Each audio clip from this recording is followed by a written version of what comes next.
Sholli sholatad duha. Salatlah engkau setiap hari salat duha. Fa innaha salatul mugarrabin, salatul awwabin. Sesungguhnya salat duha itu adalah salatnya orang-orang yang dekat kepada Allah Subhanahu wa taala. Salat duha itu adalah salatnya orang-orang yang selalu mendapatkan ampunan dari Allah Subhanahu wa taala. Salat duha selalu dilakukan oleh baginda Rasul sallallahu alaihi wasallam, sebagaimana dalam riwayat Ummi Hani mengatakan Rasulullah SAW salat duha 8 rakaat. Ya. Jadi 2 rakaat salam, ya, 2 rakaat salam sampai 8 rakaat. Dari riwayat lain itu sampai 10, ya, tapi yang banyak kita baca ya dari riwayatnya itu 8 rakaat. Inilah hebatnya sholat duha. Ya. Berapa banyak keutamaan orang yang melakukan sholat duha, yaitu diantaranya Allah Subhanahu wa ta'ala mengampuni dosa. Jadi orang yang melakukan sholat duha yaitu mendapatkan ampunan dosa dari Allah Subhanahu wa ta'ala. Yang kedua, Allah Subhanahu wa ta'ala menggolongkan kita masuk ke dalam golongan orang-orang yang dekat kepada Allah Subhanahu wa ta'ala.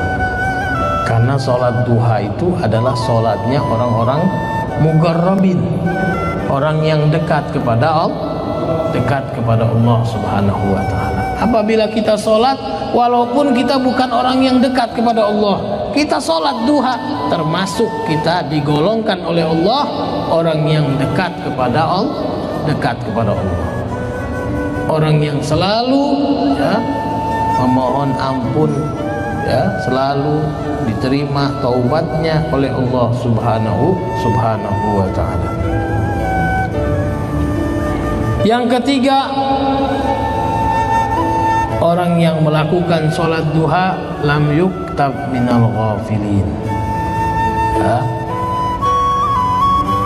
Orang tersebut tidak dicatat dari golongan orang yang lalai kepada Allah Subhanahu wa ta'ala.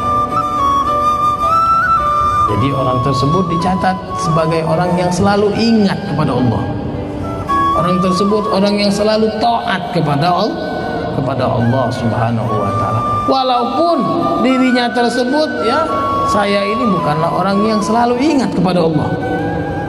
Walaupun dirinya tersebut kalau dia berkaca kepada dirinya, saya ini orang yang lalai kepada Allah, tapi dicatat oleh Allah sebab melaksanakan sholat duha, maka dia termasuk orang yang selalu ingat kepada Allah Subhanahu wa ta'ala. Yang keempat, nanti setelah hari kiamat nanti, sewaktu dibuka-bukanya pintu-pintu surga, orang yang suka melakukan sholat duha dipanggil-panggil oleh pintu surga yang bernama duha.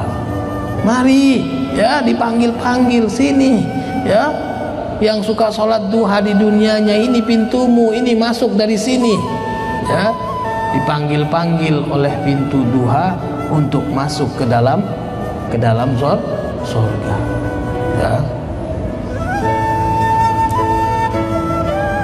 Yang kelima, yang mana dalam hadis qudsi Allah Subhanahu wa ta'ala mengatakan, wahai anak Adam, la tatrukud duha. Maksudnya, wahai anak Adam, jangan tinggalkan sholat duha. La tatruku ya. Rakaat duha yaitu sholat duha, la tatrukus sholat duha, jangan tinggalkan sholat duha. Fi yaumika pada harimu, li'anni ya, karena aku kata Allah sayakfika fi yaumika ya, karena aku Allah akan mencukupi di harimu, kebutuhan di harimu. Nah itulah kata orang, kalau mau rizkinya ngalir ya, lancar, jangan tinggalin sholat duha. Nah ini ya, ini Allah subhanahu wa ta'ala mengatakan kepada kita anak Adam, jangan wahai anak-anak Adam, jangan tinggalin ya, melakukan ya, 2 rakaat sholat duha atau lebih ya. Karena apa? Karena aku kata Allah akan mencukupi kebutuhanmu. Jadi bagi siapa yang mau ya kebutuhannya dicukupi oleh Allah, jangan tinggalin sholat duha ya. Yang keenam yaitu keutamaannya yang tadi kita baca ya, bisa mencukupi semua sedekah yang harus kita keluarkan dari sendi-sendi yang telah kita pakai setiap hari di badan kita, dari sendi-sendi yang kita pakai setiap hari di tubuh kita ya, dicukupkan oleh Allah subhanahu wa ta'ala dengan melakukan 2 rakaat sholat duha. Bahkan apabila kita tidak mampu untuk melaksanakan ibadah haji, tidak mampu untuk melaksanakan ibadah umroh, maka ada di dalam hadisnya Rasul sallallahu alaihi wasallam,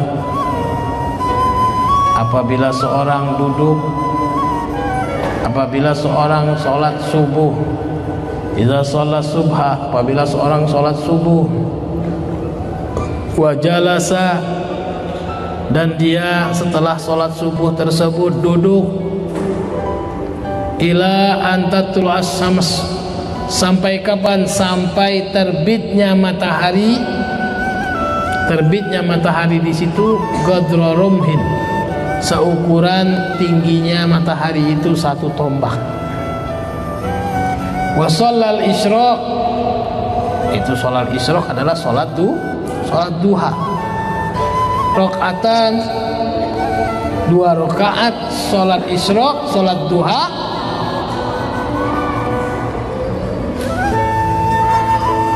falahu sawabul haji wal umroh tamatan, maka baginya Allah berikan pahala haji dan umroh sempurna ya. Jadi kalau kita mau mengetahui betul-betul ya pahalanya, pahala hajinya betul-betul, pahala umrohnya betul-betul, yaitu dengan apa? Dengan sholat subuh di masjid, terus kita duduk ya, duduk tersebut kita berzikir, membaca Al-Quran, kita belajar sampai kapan? Sampai terbitnya matahari seukuran tombak ya, sekitar 1 meter lebih dikit, maka kita lakukan langsung sholat isyraq, yaitu sholat duha, maka kita mendapatkan pahala haji dan umroh sempurna.